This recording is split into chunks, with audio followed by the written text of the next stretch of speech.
I'm excited to be joined on Primetime Local News today by Shelby Newkirk. Shelby, I'm just so honored to speak with you. You are heading to the Paralympics in Tokyo. You're speaking to us today from Saskatoon. So first of all, I have to say congratulations on your long list of accomplishments and getting to compete in Tokyo.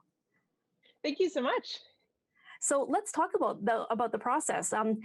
It's got to be so much work and dedication to get to this point. So how did the process work for you to find out that eventually you were selected to compete in Tokyo? Yeah, so it's definitely been a long ways to get here.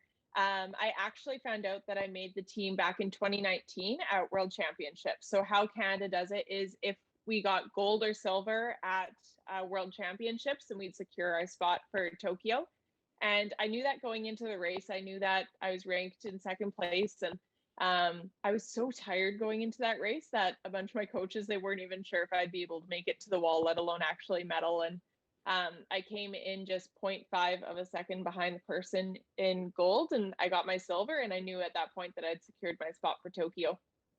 So once that happens, is it all focused then on the Olympics, everything that you do? Pretty much. It's kind of all been focused on Tokyo for years, to be honest. I first set my goal to be in Tokyo in 2015. And ever since then, all eyes have been on Tokyo. I've been working towards it ever since then. But I also definitely believe in balance in life. So I'm a student, I coach, I run two businesses on the side.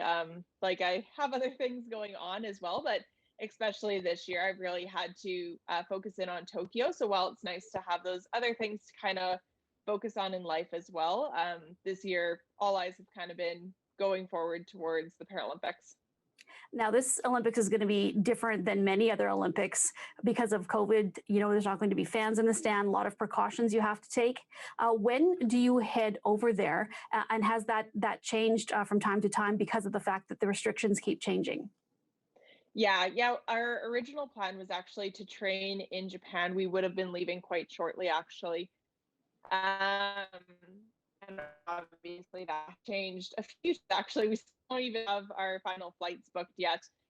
Team Canada's just working all that. But our current plan is that we'll be leaving for Vancouver on August 3rd, so in just under 2 weeks. And then we'll be leaving for Tokyo August 19th, landing the 20th, and competition will start on the 25th. So how exciting is this for you, Shelby? I can't even imagine. It's the dream of so many who try and can't make it, but you've made it to this point now where you're on the world stage. So is it still a little surreal for you? Oh, definitely. Yeah. Like this is a dream come true for sure. And for years, I've known that I wanted to make this team. And back in 2017, when I made the national team for the first time, I broke two America's records at our trials that year. And I made my first Canadian team. And I'm like, hey, like this could actually happen. Like this could be a dream that could happen. And that was the same year I broke my first world record. And the next year I got gold at Parapan Pacific Games. And the next year I got silver at Worlds, and it was all just kind of like, okay, it's getting more real. But even now, knowing that in like basically a month, I'll be leaving for Tokyo, and I'll be going into the village, and all these things I have dreamed of for so long will finally be coming true. And I think it's just so cool, and I think it's going to be such a great experience. Now, you talk about the number of records that you've broken or hold. Have you been able to keep track of that? Is that something that you focus on, or is it just nice when it happens and then focus on something else? I'm a big fan of goal setting. I always have been. And so I kind of see these as the smaller goals that I have like as stepping stones. So I broke my first Canadian records in fall of 2016. And I remember I thought that was such a pinnacle. And I'm like, I broke like Canadian records, like I'm the fastest in Canada. And I kind of let that sit with me for a minute. And then I'm like, but like, what's the next one? What's the next goal that I can go to now? And so I kind of celebrated that one. And then I looked at, okay, I want to get America's records. And once I did that, I'm like, hey, I'm like only about a second off from the world record. Let's see if we can make this happen.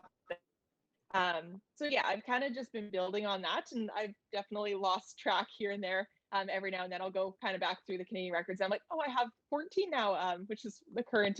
And yeah, so I think some of those little victories are still really important to celebrate. They're still great achievements. I'm still super proud of them, but yeah, I've lost track a few times throughout the years. Well, and Shelby, you're doing kind of a cool thing now too to help out with the Paralympic swimming program. There's shirts that people can buy that are for Team Shelby, so they can support you in the Olympics and support the swimming. So, how does this work? How can people order the shirts to support the Paralympic swim program? Yeah, so the shirts actually kind of started. We had a lot of people asking for fan shirts, and that's something quite common that people will do. And so they have kind of like this logo that I designed on the front with my slogan, "Dream Big, Smile Bigger," which is something that I always like to say, and that says Team Shelby on the back. And so while we were making these for people, we realized like, hey, this could actually be an opportunity to help out up and coming swimmers. And so that's why we decided to do the fundraiser for the upcoming swimmers. So you can check it out on my Instagram, Facebook, anything like that. And there's basically a website set up that has all the details. You can email Team Shelby yxe@gmail.com to place an order, and you can get more info through there as well. And all funds are donated. So I think it's going to be really cool, and I'm really excited to see what the funds can go towards for our local club. Well, Shelby, thank you so much for speaking with me today. I know you're a busy person and you've got so much going on, but we wish you the best of luck in the Paralympics, and just know that all of Saskatchewan and Canada and, your hometown, your home city, your dad's hometown of Maple Creek, which is where I grew up and connected with you that way. Everybody is just cheering you on and so excited for you. So congratulations, and we wish you the best of luck. Oh, thank you so much.